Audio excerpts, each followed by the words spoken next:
Hey guys, welcome back to another video. In this video, I'll be talking about Marimo, an interesting framework and tool that I came across through my regular newsletter reads. This was featured on TLDR, and that's how I believe I came across this framework. Uh, this is a notebook which is said to be replaceable for the traditional Python notebooks that we use. That is Jupyter notebooks, which are traditionally IPython notebooks. One of the main objectives for Marimo is to make the notebooks interactive, reproducible, and reactive, generally getting into the upcoming chapters. And I would definitely recommend you to subscribe to the newsletters, which is full of interesting reads. Coming over to the onboarding notebook, which has been developed by the Manimo team, huge props to them and credits to them. This is one among many in the series of notebooks that we'll be exploring in the upcoming chapters, and I'll be running you through them. They help us in understanding the features that Manimo offers in a much more visually appealing manner. These notebooks are run on the browser, that is through they are called WebAssembly notebooks, and as shown here, and as I highlight the text here, they are excellent for sharing your work, collaborating among your fellow peers. However, they're not built for very expensive and computationally intensive tasks. For installing libraries, like you would probably do on a traditional IPython notebook or a Jupyter notebook, you do them through the pip command, but in Marimo, you use the await micro pip command. The limitations are that the threading and multiprocessing are not supported in WebAssembly notebooks. Adding libraries, as just mentioned here, you can use them through the await micro pip command. Sharing your notebooks is much more easier through just clicking on the share button, and you get a shareable link that is provided to you. The URL can be shared, but if you're looking to share your notebooks in a much more in a private fashion, you can do so by inviting your collaborators through their specific user emails, as mentioned and shown here. You can also exclude code through by including the and include code equal to false in the URL itself, and if you've enabled read-only mode, you can customize your settings through a series of options as mentioned here. You can toggle through dark light theme, configure outputs for your below code, etc. Data can be brought in through the WebAssembly notebooks in a variety of ways. You can drag and drop from the file explorer. You can also explore pandas data frames and data sets through the interactive pandas support that is provided by Marimo. As you can see over here, they provide greater insights to the data that is stored in your CSV files, etc. Coming over to the UI elements notebook, this is one of the most powerful features that Marimo offers in comparison to traditional Jupyter notebooks. You interact with the UI element, and it automatically runs the cell that reference it. For example, when I move the slider here, you see that the value changed in the cell below. How interactions run cells is given a brief here. You can also check out the documentation which talks about it in detail. There are a couple of tips given here in order to work with UI elements in Marimo in general to get accustomed to it. This drop down, we see a bunch of UI elements. A large Marimo has a huge selection of it, and you can see that it offers a bunch of UI elements that we can play around with and work with for various use cases. Multi-select is the one which we are talking right now. We have switches, we have tables, etc. In the corresponding cells below, we talk the documentation for the cells show. Composite elements, on the other hand, are advanced elements which help us build UI elements out of other UI elements. So when you logically group them together in terms of an array, in terms of batches, dictionaries, etc., you can see that we combine a couple of UI elements together and work with them. We also have a form-based submission, which helps us submit details in a form-oriented manner and click on the submit button, which in turn reflects the text in the below cell.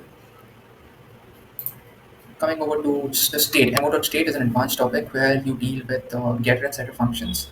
Usually, you don't officially use state because UI elements itself are interactive and they help us in incrementing and decrementing values and changing cells that use those UI elements as they're tied to global variables. The tied elements here also showcase the usage of UI elements communicating amongst each other. The task list as well is another simple use case. This helps us understand how Malimo deals with and offers UI elements to us. Coming over to the tutorial data frame notebook, in this notebook we talk about how Marimo notebooks run and it gives us an insight regarding the same. Marimo notebook is a DAG notebook in which nodes represent cells and edges represent data dependencies. References are global variables which it reads but isn't defined. Definitions, on the other hand, are places where the actual global variables are defined and initialized.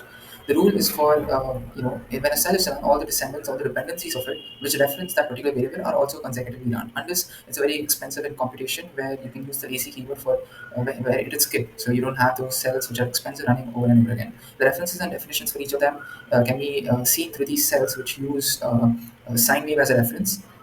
In this, we also see that the references and definitions change for each cells accordingly.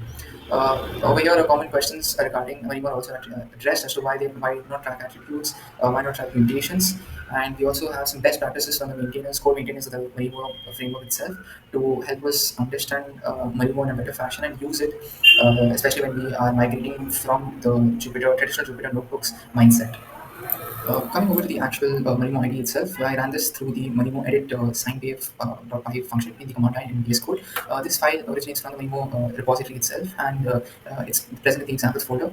It basically plots a sine wave, defines the functions for it, and also has a UI, two UI elements clubbed together to interact with the graph according to the way in which we want. We can change the parameter values, etc. The default address where it is stored is called page2718. The sidebar highlights the notebook blocks, the documentation, the dependencies, etc. It also shows us the cell timings, the time in which each cell to run.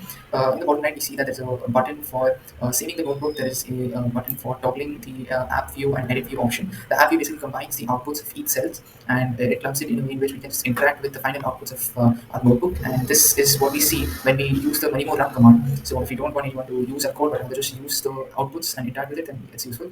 We also have a couple of options at the top right for showcasing the notebook on the whole, and customizing our options. The application config file is has to tweak various settings related to how you want an ID to be. The package management also has the default being the bit for Python. There's also the UV, which I'm really impressed with the developers added for the support for it. The UV is an amazing package manager, which is written in Rust, I believe, and it's fast, very fast compared to traditional package managers. There's, on the sidebar, we have the files view, where we can view each file and the subsequent folders and their subsequent files. We have the variables for, options in the sidebar, which references the cell and hyperlinks them so that we are automatically taken to the definitions of the cells. In the data sources, though, this app does not contain any pandas data frame. If there was one, you could see great details of those data frames being used, exploring dependencies compared to how we saw the references and definitions being used for the DHE aspect of Minimo. We see that the horizontal tree and the vertical tree toggling between them and having these options helps us understand the references and definitions of cell blocks of the program of this program. The outline sidebar option helps in serving as a sidebar or even a table of contents instead of defining say an actual table of contents through Markdown. You can use that to navigate through various aspects and blocks phases in your program. The documentation, when you hover through the mo dot variable, you can see that the documentation pops up for the mo library, the mo library. There are no logs in this program as such, but you could have them pop out through std out and std commands. The snippets is a very amazing feature that is offered by Minimo, which helps us in quickly referring to common snippets for dropping duplicate values of context data frame, etc. Then lastly but not the least, we have the send feedback option, which directly sends the feedback to the code maintainers, to the Minimo team itself regarding the usage of Minimo, your general feedback about it, etc. Coming to the tutorial Markdown notebook. In this notebook, you get a brief glimpse as to how Markdown is handled in many notebooks. It also supports LaTeX, you can embed LaTeX Markdown, as well as traditional displayed math text. You can use the R strings to remove any need for Markdown strings, etc. Integrating Python values is also shown through plot sine wave that is shown in the graph. We can also use the slider to replicate Markdown elements, Markdown, and change Markdown syntax and text in the way in which we want according to our use case. Autos are also automatically converted to HTML. There's a download option for the same. In the same way, we talk about how we see how the text changes in the f of x equation, and also the x ranging from 0 to 2 pi is a constant text form. Coming to the tutorial blocks framework, we see that it supports several plotly libraries such as matplotlib, plotly, cpon, alter, etc. There is much more advanced support for plotly and alter to make the plots appear in a much more visually appealing manner as a result and as an output for each cell block. A new figure in each cell, and you can also combine plots to appear in a particular cell block as shown here. In this, we vary the exponent power for the f of x equal to x raised to n function, and we see that the graph varies accordingly. Formatters can be added to support more data visualization tools and libraries. Coming to the tutorial layout notebook, in this we help us understand, Marimo helps us understand the layout of our outputs in our cell blocks. So we have a lot of options in regards to that. We have the H stack and B stack options, which stand for horizontal stack and vertical stack respectively.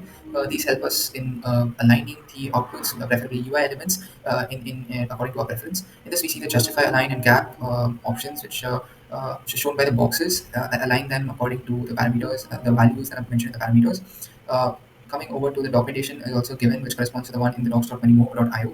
The HTML is also justified. It's the center, right, and left options. The accordion also has to create shells of content using the accordion function. Tabs is one of my favorite UI element, owing to its ease of usage. The tree also has this use nested structure of UI elements. The callout is one of the best markdown elements that I like preferably while using Marimo notebooks to help engage the user. Coming to the tutorial file format notebook, this helps us understand the file format of Marimo notebooks in general. As you know, Marimo apps are stored as pure Python files, as talked about in the blog as well. These files are purely, they are easily versioned with Git. They produce small differences. They're legible for both humans and machines. They're formattable using the tool of our choices, and they are usable as Python scripts, which is one of the best advantages compared to Jupyter notebooks, I'd say.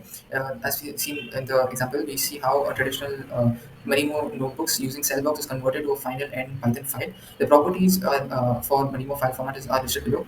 Most of them include stuff like cells are functions, text formatting is preserved. There are no magical tokens, as the end result is to have a Python notebook that is runnable as purely from script point of view, from a command line interface point of view. They're helpful error messages that help us debug various errors and warnings that may arise. Coming to the tutorial for Jupyter users notebook, this notebook helps us in understanding the differences between Jupyter and Nemo, and it could also help you in possibly migrating from your traditional Jupyter usage or Python usage towards Nemo. One of the biggest differences is, of course, reactivation, as we talked about before as well. If you run a cell and it references, and there are cells that reference a particular global variable, those cells are also run. This frees you from the tedious task which we currently face in Jupyter of manually rerunning the cells again. And one of the stats and reports that came out recently included that a lot of notebooks present in GitHub weren't reproducible. I believe the exact amount was around 38%. The interactive elements built in the documentation also shows you in detail as to how the concept came about and how these cells are run.